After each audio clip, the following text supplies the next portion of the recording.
తదుపరి వృషభ రాశి.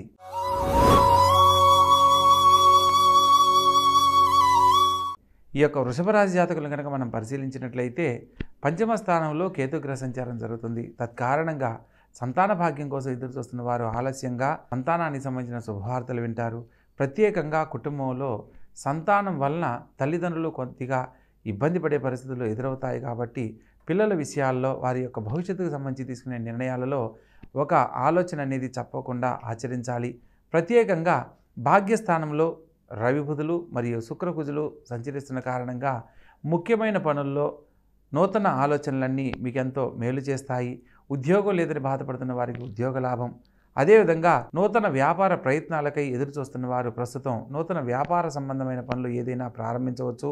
అదేవిధంగా రాజ్యస్థానంలో శని మరియు రవి, అదేవిధంగా వారం ప్రారంభ కాలంలో చంద్రుడు కూడా సంచరిస్తున్న కారణంగా రాజకీయ పలుకుబడికి ఇది అత్యద్భుతమైన కాలంగా చెప్పడం జరుగుతుంది. పదవీ యోగ్యతకు పై అధికారుల సహాయ సహకారాలు లభిస్తాయి.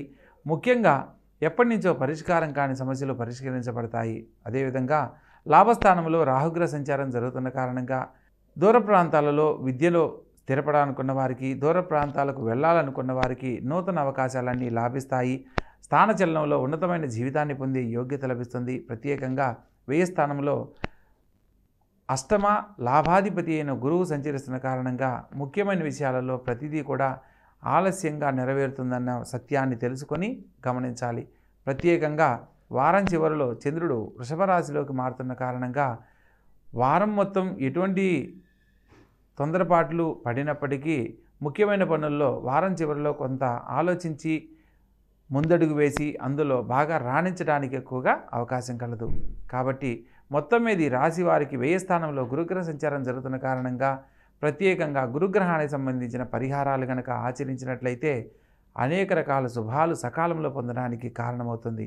కాబట్టి చక్కగా ఆచరించండి, ఆనందకరమైన జీవితంలో జీవించండి.